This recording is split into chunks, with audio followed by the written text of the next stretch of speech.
You're watching the EdReach Network.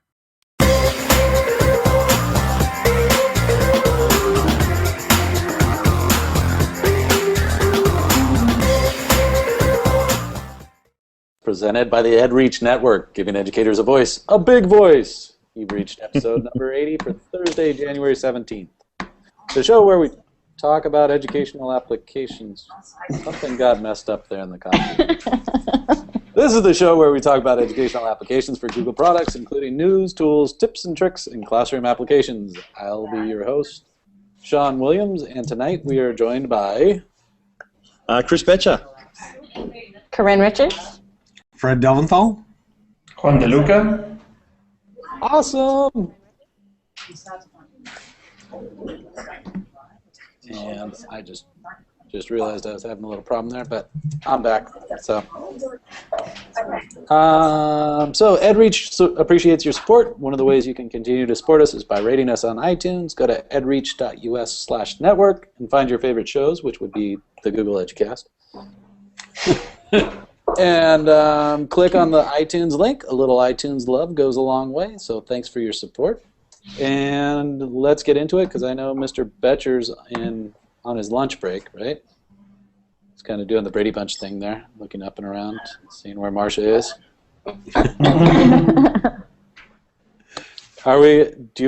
Should we talk to Chris first and get this, and so you can free up some time, Chris, or do you want Sure, to... yeah.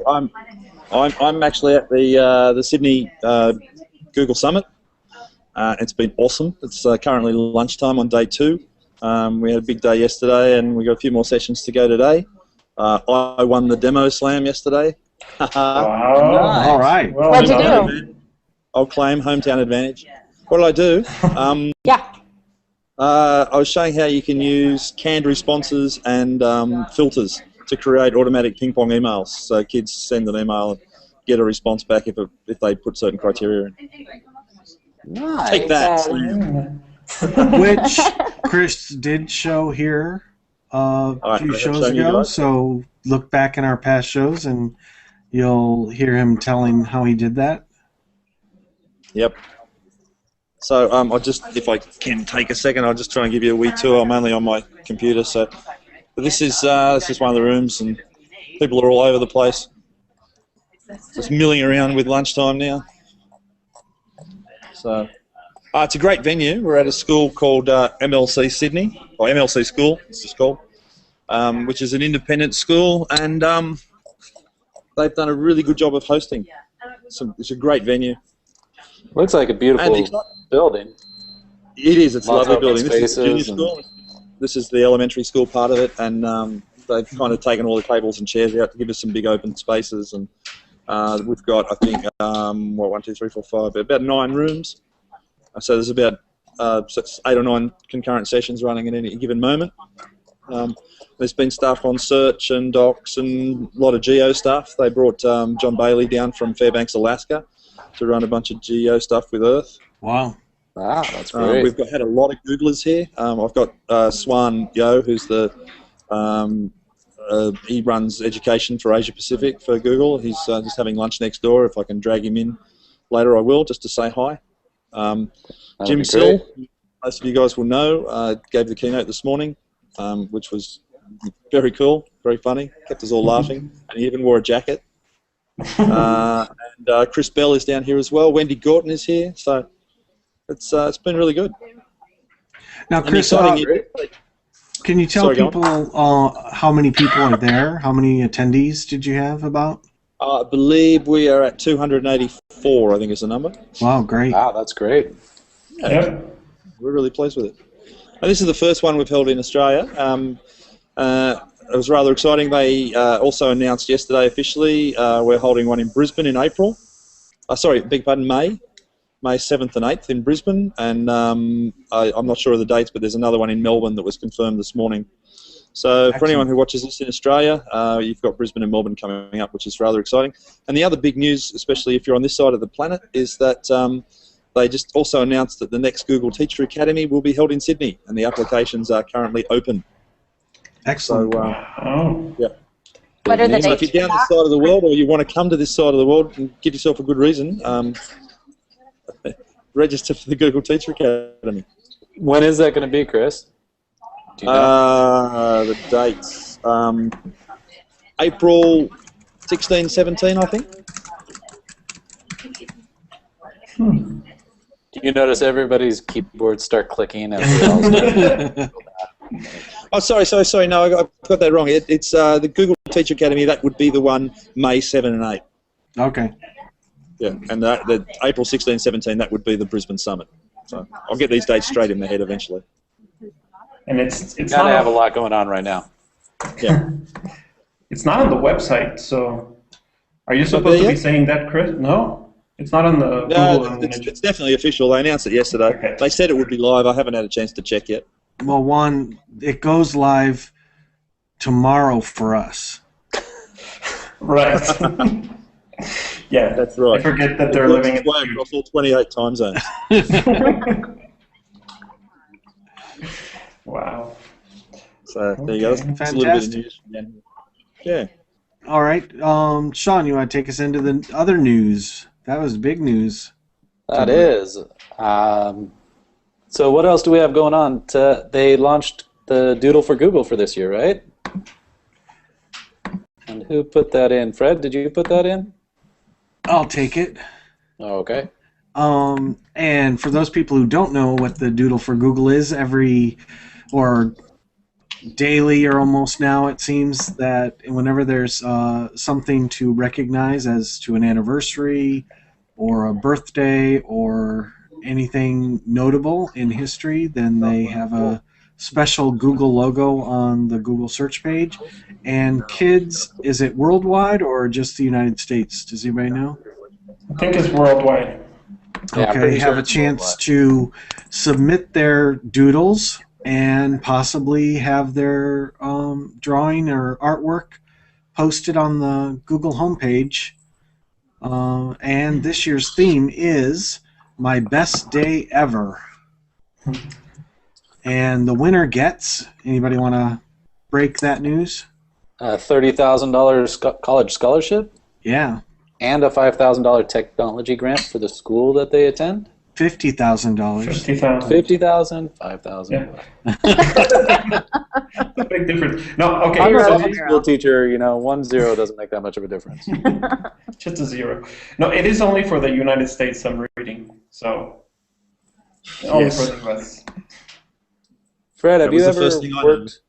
worked with students on that, or Corinne? I haven't. They haven't been doing. I've been out of the classroom too long.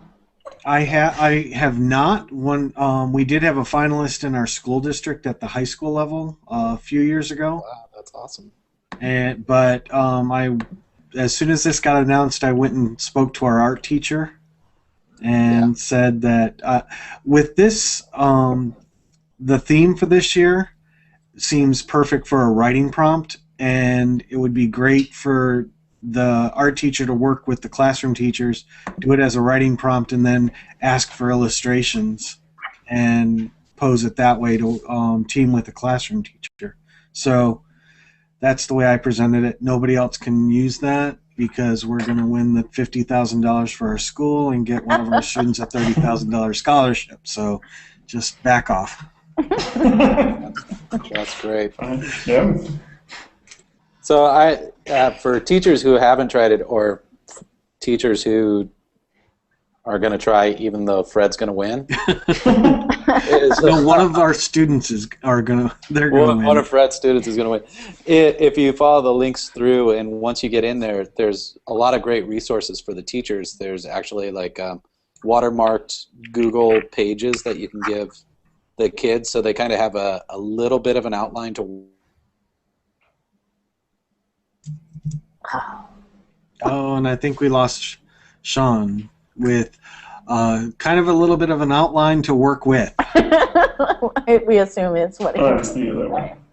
Oh, Right. So that's Google for Doodle, and according to the website Doodle for Google, there are 64 days left to get your entries in.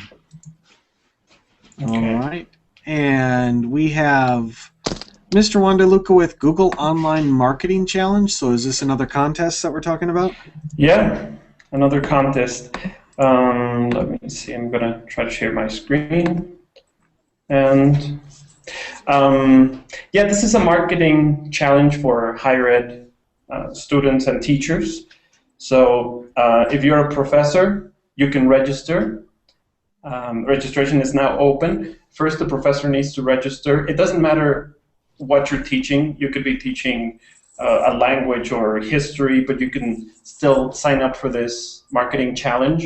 And the idea is that you get a $250 budget, and then you organize a marketing online campaign, and the person or the team who has at the end more money and who did the best marketing campaign will win. And I don't know what they're going to win, but they'll win something.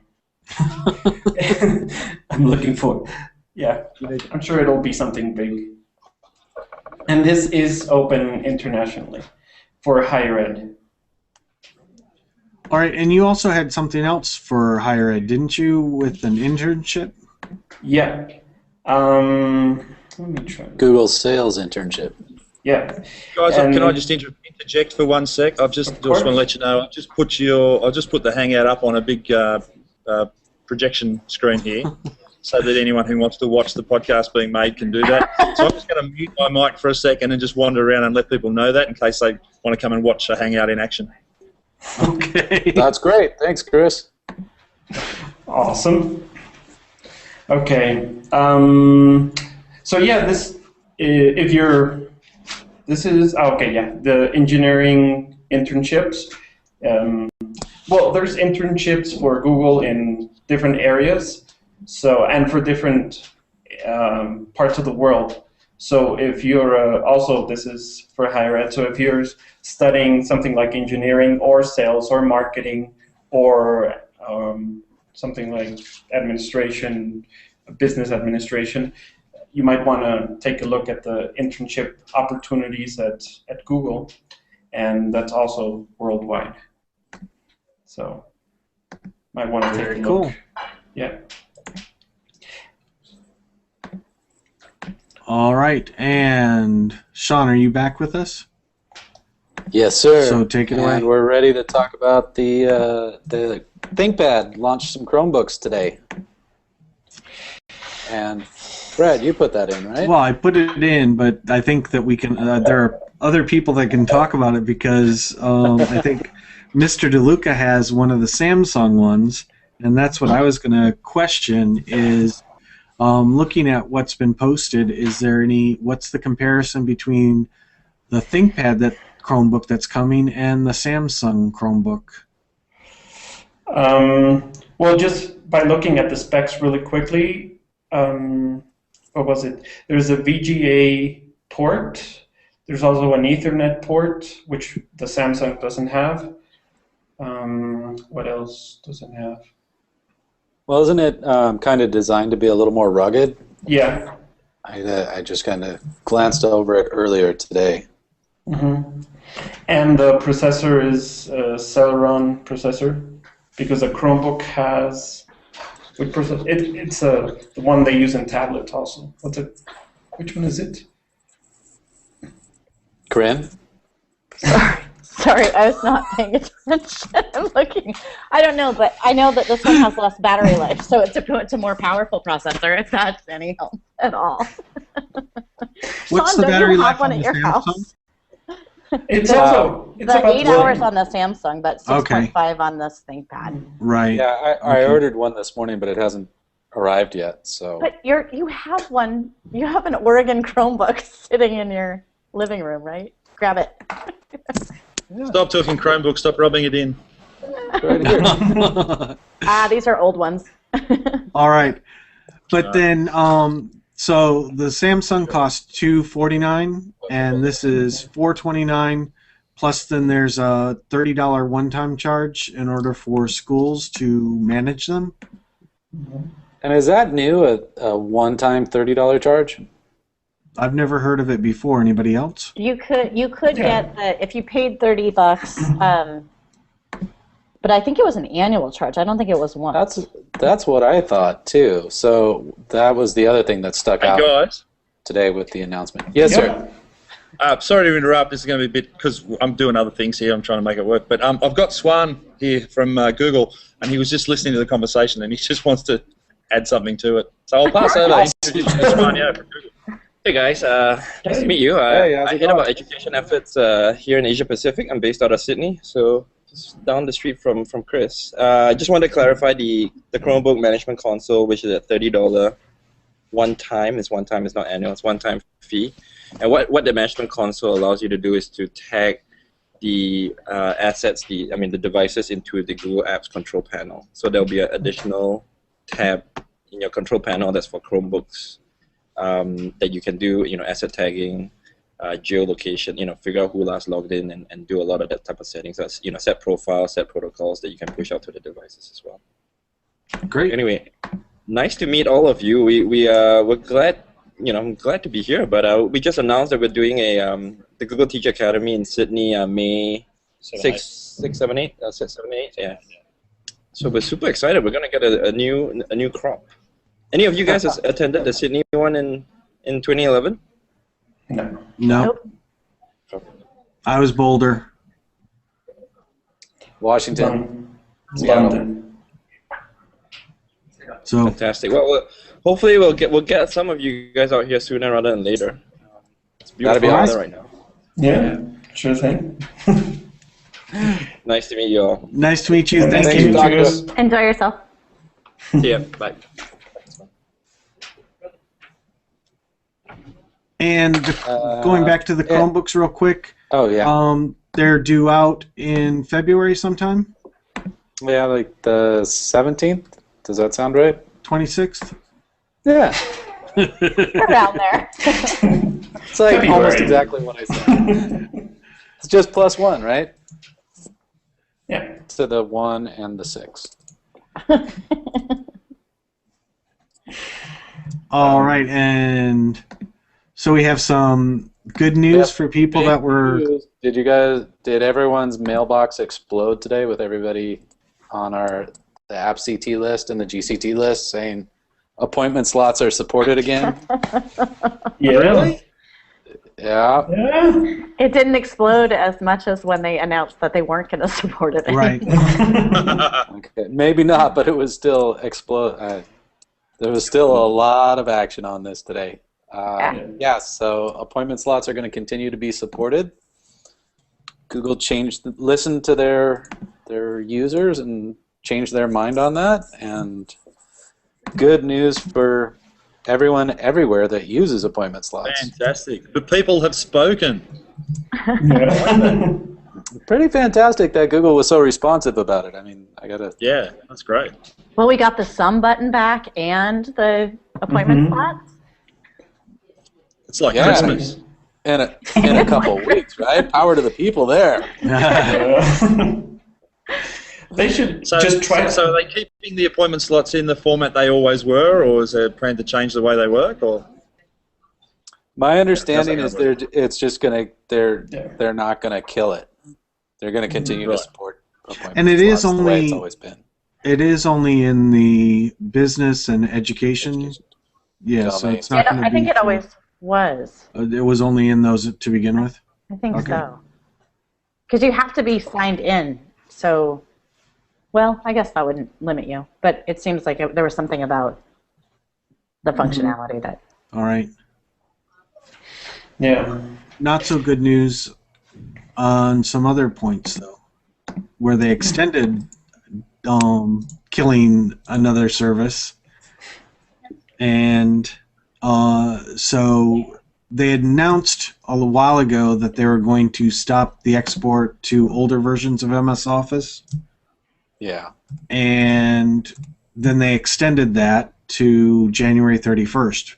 But they just put out another announcement that they're going to allow people to export to the newer open standards that Microsoft Office does, the DocX and PPTX, so on. But Okay, so we were told yesterday in the keynote from Swan, and it was announced publicly, so I'm assuming I can tell you this, that apparently coming up in the next quarter or the first half of this year, the ability to natively edit Microsoft Office documents in the browser. oh wow. And this has got to do with the acquisition they made of Quick Office recently, which has a lot of. They were talking about the fidelity options between Docs and Office, and how often you lose some features when you shifted Office Doc across. But the word is that within I don't know what the time frame is, but within the next little while, we can expect to have native editing of Office documents thanks to the integration with Quick Office. You just do it in the browser. So in other words, you'll have Microsoft Office editing without Microsoft Office. Great. Wow. That's pretty big. That is pretty big. All right. Very good. So I don't know how to follow that up. I mean, Chris is like that breaking news there, but I'm going to follow it up by muting my microphone temporarily and grabbing some lunch. I'll be back in a minute. All right. okay. Fred, you want to talk about the auto expire for shared folders? Your mouse was there on the notes page, so I figured. Yeah, the page is loading, so I was. So the idea behind it is that you can share a folder with someone, and then it expires at a set date, right? You run a script, and then it's no longer in their drive after whatever the expiration date is, right? Yeah, that's the idea. And this was shared by Dan Rizek, our sometimes Cube on the show. And so, but I saw this posted, and it looks pretty cool, so that if you wanted to share something but not keep it shared forever, you could set an expiration date, and then that sharing would go away. Now, my question would be, so if you shared a folder with your students as sort of a turn-in folder, and you set the expiration date, and the folder suddenly became unshared, do you keep all those documents that have been put in there, or so that they can't edit them anymore? Is that one way to do that? I would imagine, the way I understand it is that it will, you create the folder, you run the script on it so that you share it with other people, and then it expires for them, right? Mm-hmm. It's still your folder, and any adjustments or modifications that were made to the contents of it are still going to be in your drive, but it's not going to be in their drive anymore. That's my understanding. But if they put something in it, well, then it's in the folder, right? and so you keep the sharing rights that they shared it with you by putting it in that folder? Well, I guess if they shared it with you to the folder, you'd have it in your folder, and they were still the owner of it, so they'd still have it. All right. Right? So it would have to make some kind of copy, though, right?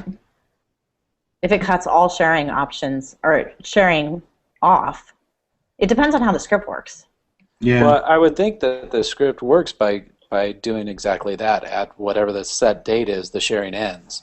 And if you're the recipient of the shared folder, it disappears from your drive.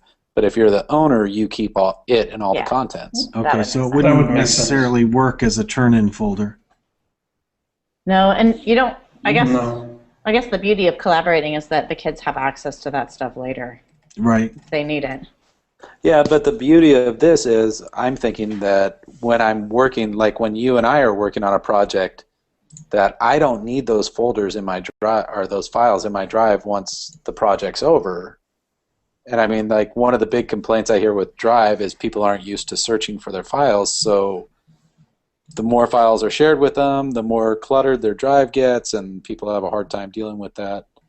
So it might be kind of netiquette-wise to share, when you share something, say, you know what, don't worry about it, this is only going to be in your drive for, till June or whatever. But what would be really great is that if the app script gave you a warning just before that if you wanted, that it was going to cut you off eventually and you need to make copies of those files. yeah, like these files are going to expire, and Maybe I'll learn code and just run my own. Well, What would be even better if this was a built-in feature instead of a script you had to run. That would be great. that would be pretty cool. Yeah. And This is- the guy who created that, Amit, do you know who I'm talking about there? I'm sure I'm butchering his name no matter how I pronounce it. But he keeps developing rockstar scripts. I mean, he does all kinds of great stuff. So he's a good guy to follow on his YouTube channel because he publishes great ideas fairly often.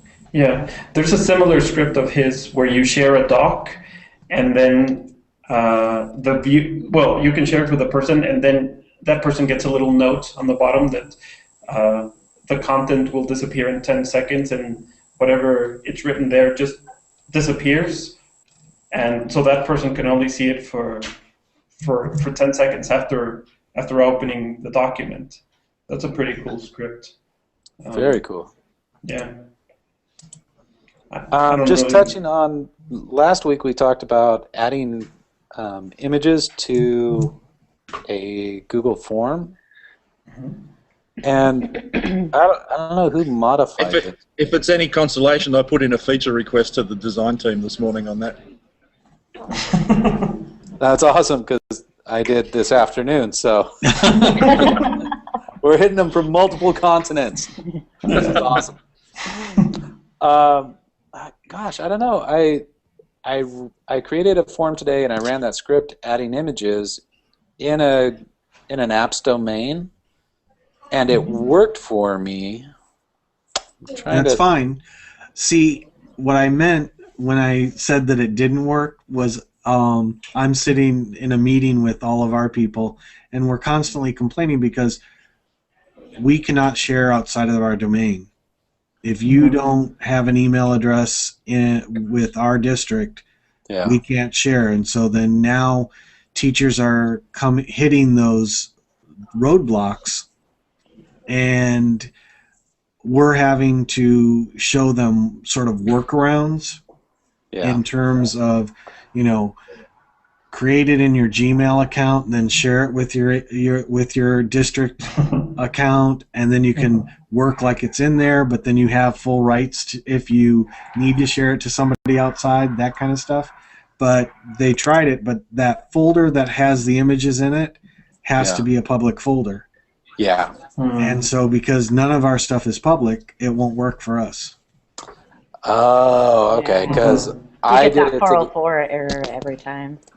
Okay, because I was trying it today just to make sure in an apps domain, but I was able to.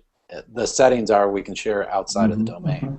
So, Fred, do you want to expand a little bit about why you don't let people share outside your domain? It's not me. Why you don't? Let's just be clear. Why? It was funny because one of my of your control panel. They're scared of legal issues and what happens if the kids run wild and share something inappropriate and then the district gets sued or something like that. So one of my colleagues in the meeting just sort of said that we were like Rumrunners and we were peddling Google Moonshine because we were trying to teach people the workarounds to get stuff to work right. And it was just a perfect saying. But we're trying to work through that, and there's meeting after meeting. They want to bring up legal issues if we wanted to add maps, and we finally got maps added, and it's just like it's not within my control. We can just sit there and keep on asking. Okay, I'll keep on asking.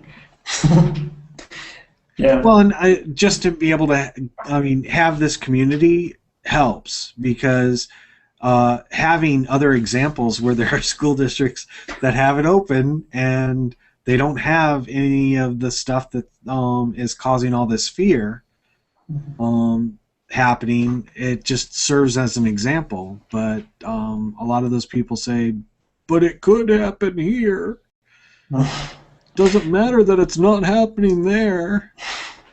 Well, I'm at a private school, and we can share sites outside the domain, but we can't share docs. And to me, it just doesn't make sense. If you're going to close everything. So we've asked for opening the docs, and it hasn't happened yet, but yeah, you have to keep on asking.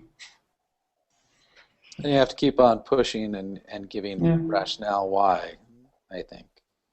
It doesn't. I think it's fine to keep on asking, but if you're not giving reasons for why, you're just kind of like, yeah, he's whining again. Or maybe people just say that to me. I don't know. No. Well, at least in my case, we are giving reasons, and one of the reasons is to collaborate with other schools. And well, to me that makes sense. It's cool that students can collaborate in Google Docs, but how cool is it if they can peer edit somebody else's writing in somewhere else in the world? So to me, it's just, yeah. But anyways. So this kind of, I'm not sure, I thought it would get a lot more attention than it did. The changing your, controlling your community's posts on your profile in Google+, because I know when communities came out, all of a sudden we were all inundated with every time anybody in any of our circles posted to any community anywhere, it was a deluge of email. As well, and I don't know about you guys, but I got the Google Plus notification as well as the email, so it was just like, oh my gosh. Just in case. Yeah. So, whoops, I'm in the wrong window. So it's rolling out across the across everyone, but if you go to your accounts page and scroll down to go into your Google Plus and scroll down to the very bottom, if you don't have it yet, you'll get it pretty soon. You can choose whether to show your community, your Google Plus community post on your post tab or not, and kind of control what's shared out everywhere in your notifications. So something to look into if your community notifications are driving you crazy. It was just announced yesterday or the day before, I think. Yeah, and it's on by default, right? Because I found it and it was already checked.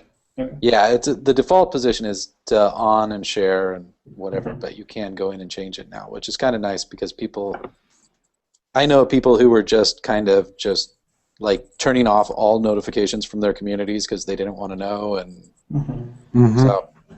so I think the Plus team is being pretty responsive and working with.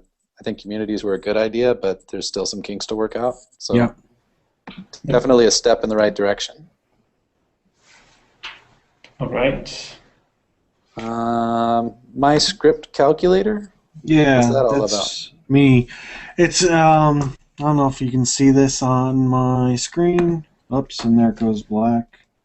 Here we go. It's an Android app, and it's free, so it's kind of nice. You get a empty whiteboard tablet kind of thing, but then if you just write on it, and I'm probably going to be, and you just wait, and it can automatically read what you're writing on the screen, pretty awesome, and transfer it, and then it will solve it for you too. So it can do really complex algorithms as you're just writing them on the sort of like in our 5th grade class, they use a lot of whiteboard where the teacher will write a problem up and the kids will go down and solve it. Now, it's a calculator, so it's going to solve the problem for them, but if you need to do that on your tablet, it will definitely work really well. I mean, you can do 4/7 plus 3/2, and that equals 2.071. We knew that. So it was.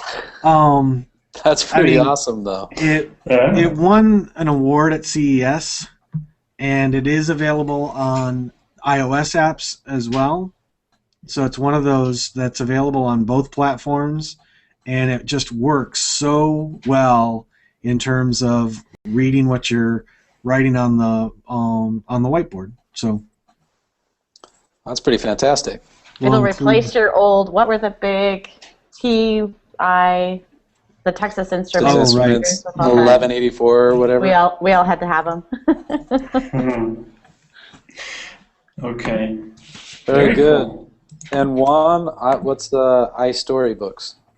I just think that we sometimes forget about the little ones. So I'm thinking for our second language learners. I don't have my Nexus here with me, but it's also a free app, iStory Books. It has a bunch of free stories that they're all read aloud. Some you have to pay for, yeah, but like the basic, just downloading the app, it comes with 30 or 40 free books. The illustrations are pretty good. Sometimes these free books, at least the ones I've tried out, you have somebody narrating and with a terrible accent, but this one is actually a native speaker.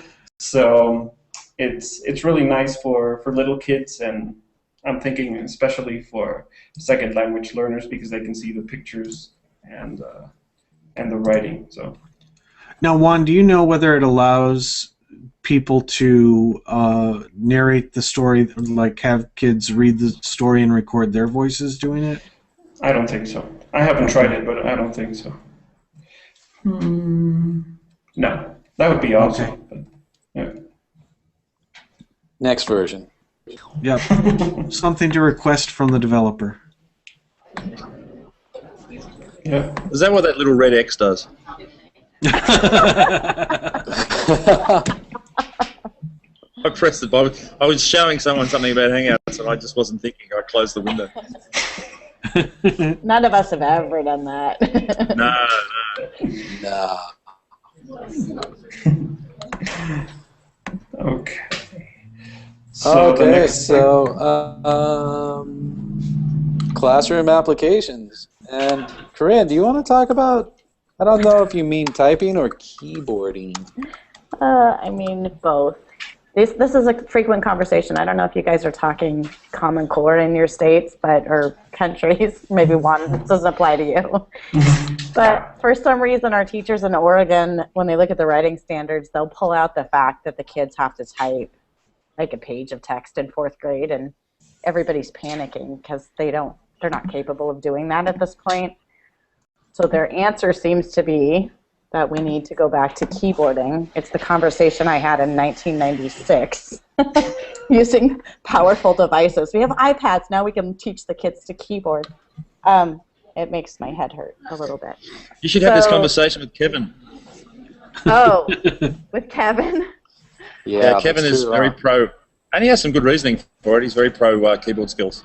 Oh, is he really? Well, I'm not anti-keyboard skills. I think those are important skills. I just don't think that we need to be using high-powered computers. Like if I had a lab of Apple IIe's, it'd be perfect for keyboarding. They probably are still running somewhere. Maybe you could get an Apple IIe emulator for your iPad. Maybe that would absolutely work, like the GeoCities sites that will GeoCity your website. No, I've been talking to them about doing some giving kids authentic opportunities to keyboard and critically think and problem solve at the same time, or practice writing skills. So I have a number of different ideas in the show notes that will hopefully help teachers do that. Things like, we did a lot of Mad Libs when I was in the classroom, and because we had to do parts of speech, so the kids wrote their own Mad Libs. And you can color code the words, teach them a little formatting by color coding all the verbs in green and all the nouns in red, and then taking those out and making Mad Libs. We had smartboards were big at the time, so we would put our Mad Libs up on the smartboard, and the kids would come up with different adjectives or nouns in their table groups and write them up there. So encouraging those kinds of writing activities, and then you've got, with Google Docs, you can do it collaboratively. So things like that, as far as applications and keyboarding, maybe some basics, and then giving them lots of opportunities to type. Google Chat's another one that's really a nice, it gives you an opportunity to talk about digital citizenship at the same time that you're practicing your keyboarding skills. So. Great. So that is great, but I was just noticing that on our Google Plus page, evidently there's a bunch of people watching the show tonight. Did you guys know that? No. Yeah, I've been watching the YouTube channel, but not on our Google Plus page. So I'm sorry, everybody who was paying attention on Plus. We weren't. I was watching the YouTube channel and not the Plus page, and now I'm on the Plus page, and yeah, sorry. Oops. So we're going to have to do better on that next time, where maybe we'll divvy up the labor and have everybody watch one different channel so we can get more of a conversation going. Delegation. I like it. Yeah. So, I'm sorry, while I was doing that, Corinne, did you solve keyboarding in the 21st century for us? Don't know if it's solved, but she had some good ideas. Did you talk about the how-to aids? Oh, that was another one that we were. Well, there are lots of ways to do that. Google Docs would just be one, but when they do that expository writing, or anything really, how to make a peanut butter sandwich or whatever, I was thinking Google presentation would be kind of a great way to walk through that and talk about design principles at the same time. I think that's the kind of stuff we're lacking. We kind of throw the kids into this and let's put a lot of text on the screen, but if you take your writing and then do a presentation with the skeletal pieces, like how to make a peanut butter sandwich one step at a time, much more productive and long-term useful. It is indeed, but then, to be honest, I think that's a whole challenge in itself, because then you're going to have to teach teachers design principles. Because there's a lot of teachers who put together, frankly, lousy presentations. Sean, look at your lower third right now. What's wrong with that? I'm inclusive. Okay. He likes all the colors. Hey guys, so I'm going to need to hand this room over to the next presenter for the next workshop, so I'm going to say goodbye to you, but it was good to drop in and be able to say thanks, hi. Chris. And, Yeah, thanks. Have fun. no worries. I'll catch you guys next week. All right. See you, Chris. Take care. Bye guys. Bye-bye. And actually, that's a decent little segue. We should probably start wrapping things up here. It's been an hour. Yeah. Almost. I think we're supposed to shoot for 55 minutes, so that's when everyone's attention span, I guess, declines rapidly. So, remember, you can always sign up for the Advanced Power Searching by Google, which we're all going to start next week, right? January 23rd. And if you just do a Google search for power searching with Google, it will take you right there, I'm sure. If you took course one, I'm really looking forward to seeing what happens in course 2 and getting some more tips from Dan and Tasha. And that will do it for this week's Google Educast. A big thanks to the crew this week, Chris from Sydney, Corinne and Fred and Mr. DeLuca. Thank you for joining us. Thank you. Hey, why not follow @EdReach us on Twitter as well, and make sure to subscribe to the EdReach Weekly newsletter and pass it on. It's shareable. You can do that at edreach.us/newsletter. These are great ways to get the latest blog posts, podcasts, and news coming out of the EdReach network. Thanks again for joining us. Continue the conversation at the EdReach network, and we'll see you next week. So, thank you, Corinne. It was good to have you on the show. It was good.